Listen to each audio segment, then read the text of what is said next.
Hi, it's Peg and Des on Princess's Long Island. So we saw Sleepover at Ashlee's house. Yes. And I think that Ashlee is 10 years old in looks and in mentality, because who in this day and age hosts a sleepover at 30 years old? I thought the sleepover idea was kind of fun, but I thought the reason why she was having the sleepover, because her parents were out of town and she didn't want to sleep alone, was very juvenile. But the throwback to a sleepover was kind of cute to me. I don't know. I thought it was silly. They played I guess if you're going with the theme of sleepover, you play sleepover games. Right. I don't know. Maybe I never had sleepovers when I was a kid, so I don't really know how they go. But I think we found out that Ashlee's a virgin. Here's the thing. Ashlee played that very well because she left a lot of ambiguity on the table. Chanel says, "Never have I ever had sex." Amanda drinks, Chanel drinks, Ashlee pauses and then takes a drink afterwards and won't actually admit whether she was taking a drink in agreement or whether she just wanted a sip of her wine. So I couldn't quite tell what she was doing, but I do believe that Ashlee, maybe she is a virgin technically. I do feel like she might be on that virgin workaround type stuff.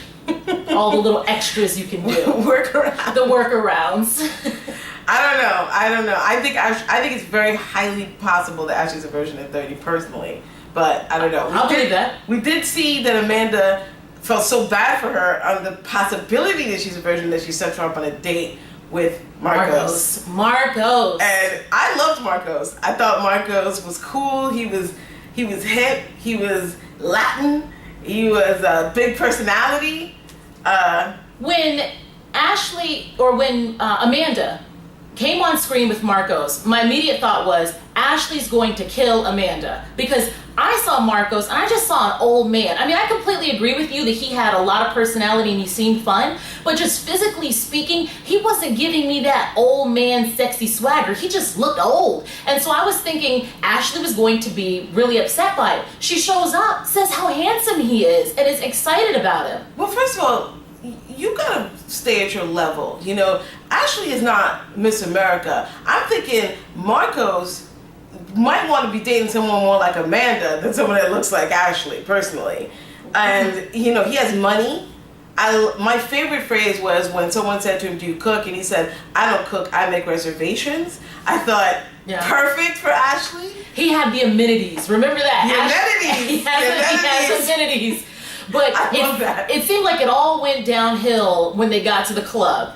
To Marcos' credit, he wanted to get it popping in the club. Marcos was turned up. And Ashlee didn't seem like she wanted to turn up, because he said to her at one point, "Get low, get low, get low." And Ashlee just stood there stiff as a board. And I had a good laugh when he went and found a couple of other old broads that wanted to get low. I think that if you can't be the hottest chick in the club at senior night, and you are at least 20 years younger than everybody else in there, you just hang it up. I don't know. I think Ashlee has bigger problems than finding a husband. I think she's got a lot going on.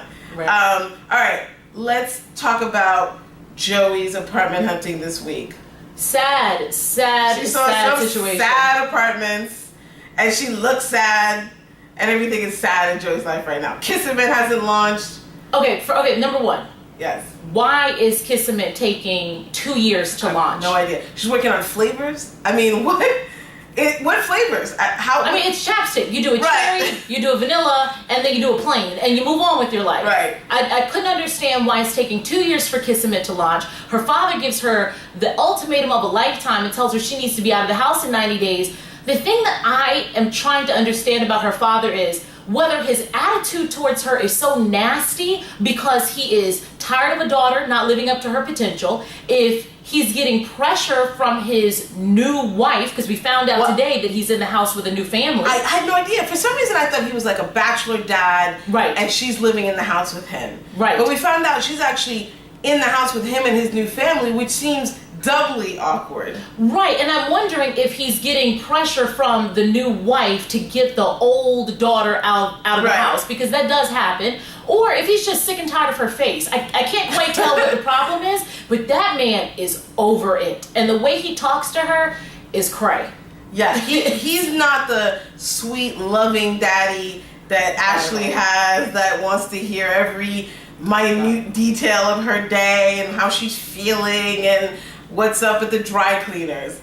He's like, when is up? When are you coming home? Okay, what? I don't care. Goodbye.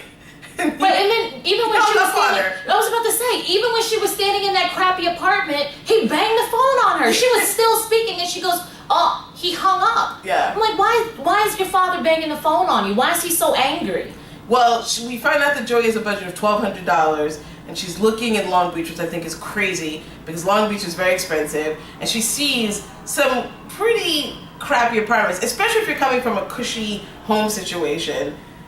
Things are not looking too good for Joy right now. Well, here's the thing. Everybody makes fun of her for living in Freeport, Long Island. Right. And then, because Freeport is not as expensive as where some of the other girls live, but then she goes to Long Beach to look for an apartment. I couldn't understand why she just didn't look for an apartment in Freeport. I have no idea either. It's not like Long Beach is near the city. I don't know what she's thinking. Maybe she wants a beach lifestyle. I have no idea what she's thinking. On a $1,200 budget? Sorry, young lady.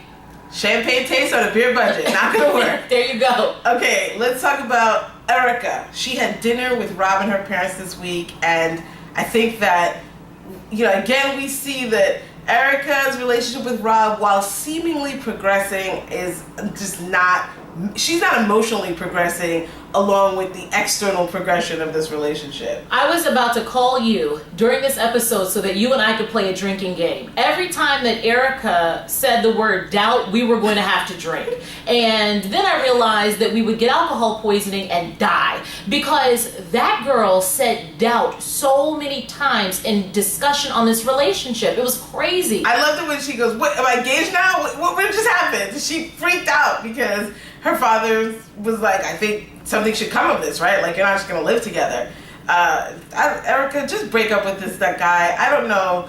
Leave him alone. Let him go. Like I said last week, Erica is a woman who's arrived at a certain age, and she is deciding to do what she thinks she's supposed to do at this time in her life. And that's it. She's following on the motions. Right. So, and then lastly, of course, but not leastly, is our favorite Chanel, who I thought was very cute this week. I really thought she was cute at the wedding. Yes. She had her little toast.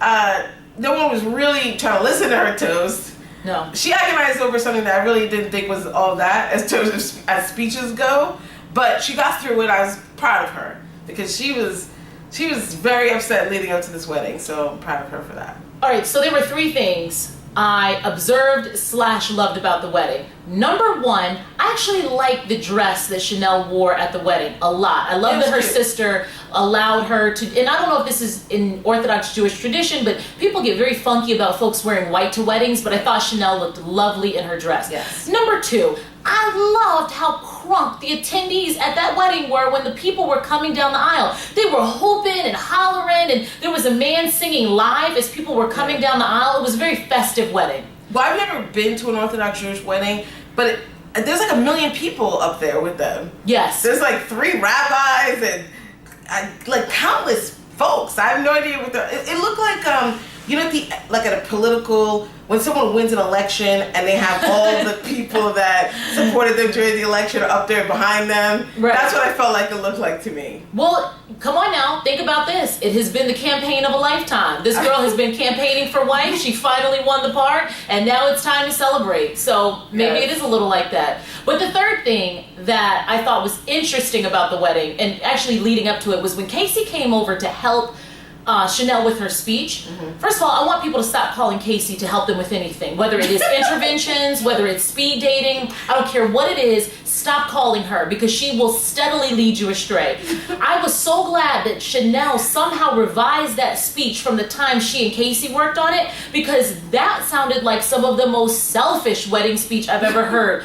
I think it's amazing that you're married. You show me that it's going to be possible for me too. Yes. And I'm not going to die alone, and I'm going to find a man, and I. And I said, well, where's your sister in this speech? Right. It was nothing to do with her sister, the groom, nothing. Anything. I know you're not a Casey fan. I personally I don't like her, but I think she's kind of funny because she always has these little cutting comments, here and there. I'm not quite sure why she was ostensibly helping Chanel with her speech. I don't know. I felt like is she always Chanel's friend?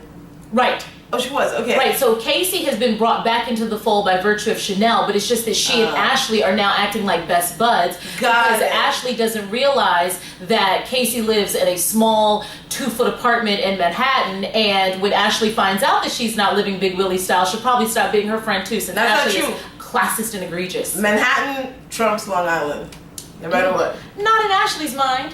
I'm sure not in her mind. If you live in Manhattan, you're free from being insulted about where you live because you live in the city. So it was a good Princesses Long Island episode. Chanel seems to have lifted the mantle of feeling the pressure of getting married. Hopefully she goes on a date soon sometime. I'd like to see that at some point. But please subscribe to our channel.